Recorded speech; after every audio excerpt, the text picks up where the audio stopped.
دوستو آج سے ہم ایک سیریز شروع کرنے والے ہیں جس میں ہم پاکستان کے تمام شہروں کے بارے میں آپ کو معلومات فراہم کریں گے۔ امید کرتا ہوں ہمیشہ کی طرح آپ کو یہ سیریز بھی پسند آئے گی۔ میں ہوں نوید احمد فسانہ اور آپ دیکھ رہے ہیں اردو آئی لینڈ کا آفیشیل چینل۔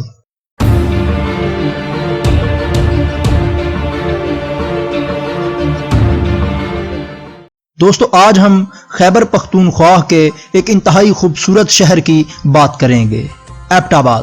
ایبٹ آباد مشرقی خیبر پختونخوا کے علاقے ہزارہ کا ایک بہت ہی خوبصورت ضلع اور مشہور شہر ہے۔ یہ شہر پشاور کی مشرقی جانب 150 کلومیٹر، راولپنڈی اور اسلام آباد کے شمال کی جانب 120 کلومیٹر کے فاصلے پر واقع ہے۔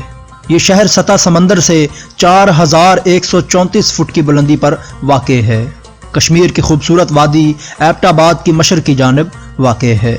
ایبٹ آباد کی آبادی تقریباً 2,18,491 افراد پر مشتمل ہے۔ یہ شہر اپنے خوشگوار موسم، انتہائی اعلیٰ معیار کے تعلیمی مراکز اور پاکستان آرمی کے آفیسران کے training centre Pakistan military academy Kakul کی وجہ سے پورے پاکستان میں مشہور و معروف ہے، جسے عرف عام میں PMA کاکول کہا جاتا ہے، ایبٹ آباد میں ہی واقع ہیں۔ اس اکیڈمی میں 3 ٹریننگ بٹالینز اور 12 کمپنیاں موجود ہیں۔ اس کے علاوہ 34 مختلف ممالک سے 2000 سے زائد لوگ اس اکیڈمی سے ٹریننگ لیتے ہیں۔ یہ اکیڈمی قیام پاکستان کے دن ہی قائم کی گئی تھی۔ اس اکیڈمی کا motto men at their best ہے۔ ایبٹ آباد کا پہاڑی علاقہ شروع سے ہی اپنی خوبصورتی کی وجہ سے ہزاروں لاکھوں سیاحوں کا مرکز رہا ہے۔ پاکستان کے علاوہ پوری دنیا میں یہ شہر اسامہ بن لادن کے خلاف کیے گئے آپریشن کی وجہ سے بہت مشہور و معروف ہے۔ اگر ہم ایبٹ آباد کی تاریخ کی بات کریں تو ایبٹ آباد کا نام برطانوی راج کے دوران میجر جیمز ایبٹ نے جنوری 1853 میں رکھا تھا اور اس کو ہزارہ کے علاقے کا ہیڈ کوارٹر بنایا گیا تھا۔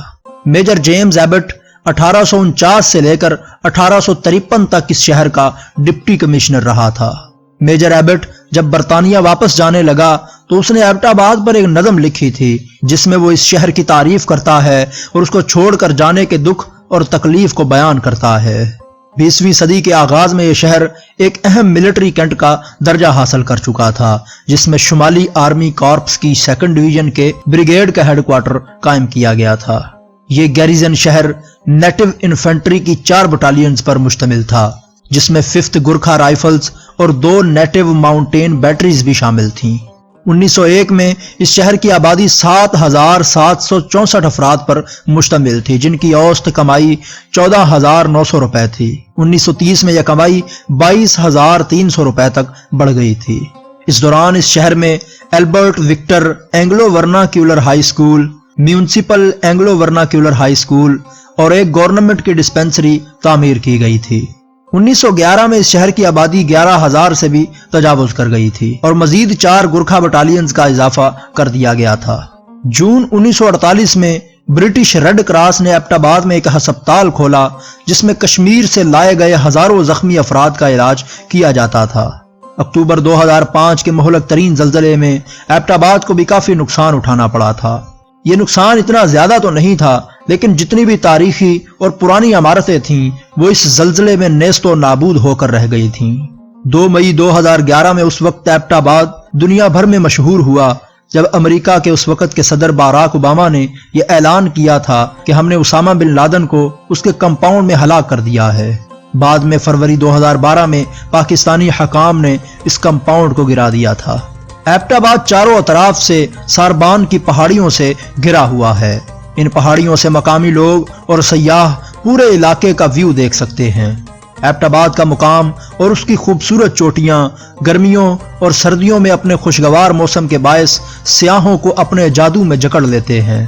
ایبٹ آباد کی جنوبی جانب دریائے دار ہرنول کے قصے سے ہوتا ہوا ترویلا ڈیم میں جا گرتا ہے، جو کہ شہر کی مغربی جانب واقع ہے۔ ایبٹ آباد کی شمالی جانب ضلع مانسہرہ، مشرقی جانب مظفر آباد، مغربی جانب ہری پور اور جنوبی جانب دارالحکومت واقع ہے۔ اگر ہم ایبٹ آباد کے موسم کی بات کریں تو بہار اور خزاں کے دوران یہاں کا موسم انتہائی خوشگوار ہوتا ہے۔ جون جولائی کے مہینوں میں زیادہ سے زیادہ درجہ حرارت 38 ڈگری سیلسیس تک پہنچتا ہے، جبکہ سردیوں میں یہ ٹمپریچر -5 تک گر جاتا ہے۔ ایبٹ آباد میں بعض اوقات دسمبر اور جنوری میں برف باری بھی ہو جاتی ہے۔ مونسون کی بارشیں جولائی سے لے کر ستمبر تک اپنا نظارہ دکھاتی رہتی ہیں، جس کے باعث بعض دفعہ نچلے علاقوں میں سیلابی صورتحال بھی پیدا ہو جاتی ہے۔ ایبٹ آباد ہزارہ ڈویژن کا ہیڈ کوارٹر کہلاتا ہے۔ ضلعی ناظم، کمشنر اور پولیس کا انسپکٹر جنرل ایبٹ آباد میں ہی رہائش پذیر ہوتے ہیں۔ ایبٹ آباد کا علاقہ مختلف ٹاؤنز، کالونیز اور مقامی علاقہ جات میں بٹا ہوا ہے۔ سول ایڈمنسٹریشن کے علاوہ یہ شہر پاکستان آرمی کی frontier force regiment, Baloch regiment اور پاکستان آرمی میڈیکل کارپس کا ہیڈ کوارٹر بھی ہے۔ ایبٹ آباد کی معیشت زیادہ تر سیاحت پر ہی انحصار کرتی ہے۔ یہ شہر اپنے سایہ دار باغات، چرچ بیلز اور پرانے کینٹ میں موجود کھلی گلیوں کے باعث برطانوی راج کی یاد دلاتا ہے۔ ایبٹ آباد کا شہر برطانوی راج سے لے کر اب تک ہزاروں سیاحوں کی کشش کا باعث اس وجہ سے بھی ہے کہ یہ ایک ایسی گزرگاہ ہے جہاں سے مشہور سیاحتی مقامات نتھیہ گلی، ایوبیہ اور ناران کے راستے نکلتے ہیں۔ پہاڑی علاقوں کی طرح ایبٹ آباد کے لوگوں کا بھی روزگار زیادہ تر سیاحت سے ہی جڑا ہوا ہے۔ گرمیوں کے موسم میں جب پنجاب میں درجہ حرارت 45 ڈگری سیلسیس سے بھی تجاوز کر جاتا ہے تو بے شمار سیاح ایبٹ آباد کا رخ کرتے ہیں۔ ایک مشہور شاہراہ جس کا نام کراکرم ہائی وے ہے، جو حسن ابدال سے N5 پر ایبٹ آباد کے شمال کی طرف بڑھتی ہوئی خنجراب پاس تک جا پہنچتی ہے۔ کراکرم ہائی وے بذات خود بھی سیاحوں کے لیے بہت پرکشش مقام کی حیثیت رکھتی ہے۔ ایبٹ آباد ایک جنکشن کا درجہ رکھتا ہے کیونکہ آپ یہاں سے ہنزا، گلگت، سکردو، انڈس کوہستان، سوات، دیر، چترال، ناران، سیف الملوک، شوگراں، ببوسر پاس، نیلم، لیپا اور وادی جہلم آسانی سے جا سکتے ہیں۔ ایبٹ آباد کے موسم، پرامن شہرت اور گیریزن سیکیورٹی کے احساس نے بے شمار لوگوں کو اپنی طرف مائل کیا ہے۔ بے شمار لوگ یہاں کام کرنے اور اپنے بچوں کو اعلیٰ معیار کے اداروں میں تعلیم دلوانے کے لیے بھیجتے ہیں۔ 2005 کے زلزلے میں آزاد کشمیر سے بہت سے لوگوں نے ایبٹ آباد کے علاقے میں ہجرت کی تھی۔ اس کے علاوہ 2009 میں وزیرستان میں طالبان کے خلاف ہونے والے ایک بڑے آپریشن کی وجہ سے بھی لوگوں نے اس علاقے میں ہجرت کی تھی۔ ایبٹ آباد میں ایک امیوزمنٹ پارک بھی زیر تعمیر ہے جس پر تقریباً 19 ملین یورو کی رقم خرچ ہو رہی ہے۔ اس پارک میں چڑیا گھر، کھیلوں کے میدان، ریسٹورنٹس اور مصنوعی آبشاریں تعمیر کی جائیں گی۔ ایبٹ آباد اور اس کے گرد و نواح میں واقع کچھ سیاحتی مقامات میں ایوبیہ نیشنل پارک، بارہ گلی، ڈونگا گلی، ہرنوئی، نتھیہ گلی، شملہ ہلز، ٹھنڈیانی، ککمنگ اور تھریاٹی شامل ہیں، جو سیاحوں کے لیے بہترین اور دل فریب رعنائیں اپنے اندر سمیٹے ہوئے ہیں۔ اگر آپ یہاں رات گزارنا چاہیں تو یہاں بہت سے اعلیٰ معیار کے ریسٹورنٹس اور گیسٹ ہاؤسز بھی موجود ہیں، جن میں ساربان ہوٹل، جانز کنٹیننٹل گیسٹ ہاؤس، پی سی ہوٹل، پائن ان گیسٹ ہاؤس، سنو لینڈ گیسٹ ہاؤس اور دی گرو اینڈ سپا کے نام قابل ذکر ہیں۔ الیاسی مسجد کے پاس ہی بہت سے لوگ مچھلی، پکوڑے اور مختلف لذیذ کھانوں کے لیے آتے ہیں۔ منڈیاں ایبٹ آباد کا شمالی حصہ ہے جس کی آبادی تقریباً 1 لاکھ کے لگ بھگ ہے۔ منڈیاں ایبٹ آباد کا بزنس ہب بھی کہلاتا ہے کیونکہ زیادہ تر کاروبار زندگی اور مارکیٹس منڈیاں میں ہی واقع ہیں۔ منڈیاں میزائل چوک کے نام سے بھی مشہور ہے کیونکہ یہاں پر ایک غوری میزائل نصب کیا گیا ہے۔ بہت سے مشہور سکولز اور کالجز بھی منڈیاں میں ہی واقع ہیں، جن میں Brook Montessori, government post graduate college, army Burn Hall, Wisdom House public school اور UET ایبٹ آباد شامل ہیں۔ ایبٹ آباد کی شرح خواندگی 90% ہونے کی وجہ سے یہ پاکستان کا دوسرے نمبر پر اور خیبر پختونخوا میں پہلے نمبر پر آنے والا شہر ہے جہاں پر پڑھے لکھے لوگ بستے ہیں۔ اس کے علاوہ ایبٹ آباد میں cadet college, Ayub medical college, Hazara university, international public school اور کامسیٹس یونیورسٹی بھی شامل ہے۔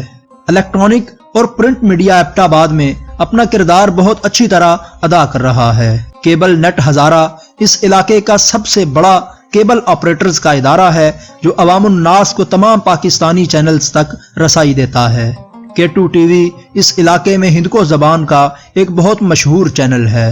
HCP ہزارہ ڈویژن کی پہلی باقاعدہ ویب سائٹ ہے جو علاقہ مکینوں تک وہاں ہونے والے مختلف حالات و واقعات کی خبریں پہنچاتی ہے۔ ایبٹ آباد فالکنز ایبٹ آباد میں کھیلنے والی پروفیشنل کرکٹ ٹیم ہے جو نیشنل 2020 اور لسٹ A کے ٹورنامنٹس میں بھی حصہ لیتی ہے۔ ایبٹ آباد میں کھیلوں کے بہت سے میدان بھی شامل ہیں، جن میں Abbottabad cricket stadium, Abbottabad hockey stadium, Jalal Baba cricket stadium Malikpura, Abaseen karate and martial arts training centre, Jan Sher Khan squash complex, AMCP ground, Nawan Shehr fit ball ground اور کاکول گراؤنڈ قابل ذکر ہیں۔ ایبٹ آباد کی پبلک ٹرانسپورٹ میں ٹیکسیاں، پک اپ سوزوکی وینز جن میں 6 سے 14 افراد آسانی سے بیٹھ سکتے ہیں، شہر کے ارد گرد کے علاقوں جیسے کہ نواں شہر، نتھیا گلی، شیرواں، دھمتور، ہری پور اور مانسہرہ میں آمد و رفت کے لیے استعمال کی جا سکتی ہیں۔ ایبٹ آباد میں ڈیوو ایکسپریس، نیازی ایکسپریس، دی نیٹکو اور سکائی ویز کی بس سروسز بھی قابل ذکر ہیں، جو پاکستان کے مختلف بڑے شہروں میں جانے کے لیے استعمال کی جا سکتی ہیں۔ بدقسمتی سے پاکستان ریلوے کی خدمات ایبٹ آباد والوں کو میسر نہیں ہیں۔ قریب ترین ریلوے کا اسٹیشن حویلیاں کا ہے، جو کہ شمالی علاقہ جات کے لوگوں کے لیے آخری ریلوے اسٹیشن ہے۔ یہ اسٹیشن ایبٹ آباد کے جنوب کی طرف 30 منٹ کے ڈرائیو پر واقع ہے۔ تو دوستو، یہ تھیں پاکستان کے مشہور شہر ایبٹ آباد کے بارے میں انتہائی مفید معلومات۔ امید کرتا ہوں آپ کو یہ ویڈیو پسند آئی ہوگی۔ اگر پسند آئی ہو تو لائک اور شیئر ضرور کیجئے گا تاکہ یہ نالج دوسرے لوگوں تک بھی پہنچ سکے۔ ہماری اگلی ویڈیو پشاور شہر پر مشتمل ہوگی۔ اگر آپ ہمارے چینل پر نئے ہیں تو سبسکرائب کر لیں، کیونکہ میں اس طرح کی ویڈیوز لاتا رہتا ہوں۔ اس کے ساتھ ہی نوید احمد فسانہ کو اجازت دیجیے۔ خدا حافظ۔